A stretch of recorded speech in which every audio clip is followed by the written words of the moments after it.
বাংলাদেশিদের এই সাধারণ ক্ষমায় খুব বেশি একটা সুবিধা দেখতেছি না।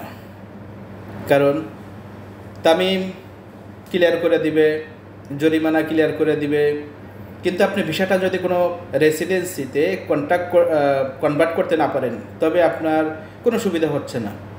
তো এই বিষয়গুলো নিয়ে বিস্তারিত আপনাকে বলবো। তার আগে অনুরোধ করব, আপনি ভিসা সংক্রান্ত সকল তথ্য জানার জন্য আমাদের এই ফেসবুক পেজগুলো, যেমন আবুধাবি টাইপিং অফিস এবং Manila typing and travel agency এবং দুবাই বাংলা ইউটিউব চ্যানেলে লাইক এবং ফলোয়িং করে সাথে থাকতে পারেন।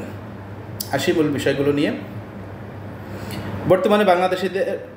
বর্তমানে সংযুক্ত আরব আমিরাতে যে সাধারণ ক্ষমা দিয়েছে, এটাতে সবার যারা অবৈধ আছে সবার বা সব দেশিদের উপকার হলেও কয়েকটি দেশের খুব বেশি একটা উপকার হচ্ছে না। যেমন এর ভিতরে সবথেকে বেশি হলো বাংলাদেশিদের, আফ্রিকান কিছু দেশ আছে, পাকিস্তান আছে, এরকমের তাদের খুব বেশি একটা সুবিধা হচ্ছে না। কারণ আপনার যেমন এখন ভিজিট ভিসাতে যারা এখানে অবৈধ হয়ে গেছে, যাদের তামিম আছে বা জরিমানা আছে, এগুলো ক্লিয়ার করার জন্য আপনাকে কোনো রেসিডেন্সিতে অর্থাৎ কোনো একটা কোম্পানি বা আরবের ঘরের ভিসা আপনাকে এটা কনভার্ট করতে হবে, অর্থাৎ ওখানে আপনার ভিসা লাগাইতে হবে, কিন্তু আপনি সেটা এখন পারতেছেন না।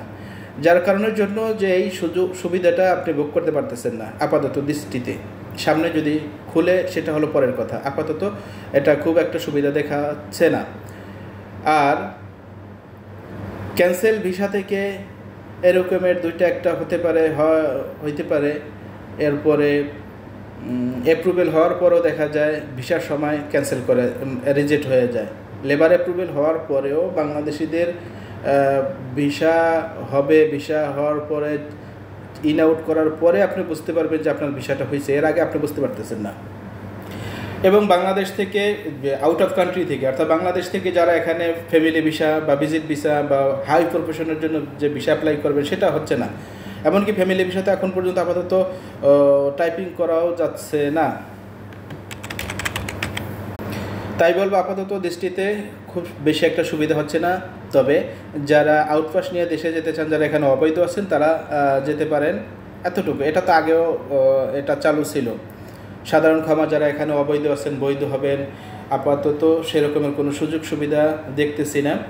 তবে আশা করা যায় খুব দ্রুত এটা চালু হবে, এই যেহেতু 2 মাস টাইম আছে। যেমন এখানে বাংলাদেশিদের যে 57 জন যারা জেলে ছিলেন ওই আন্দোলনের সময়, তারা খুব দ্রুত বাংলাদেশে তাদেরকে পাঠিয়ে দেওয়ার ব্যবস্থা হচ্ছে।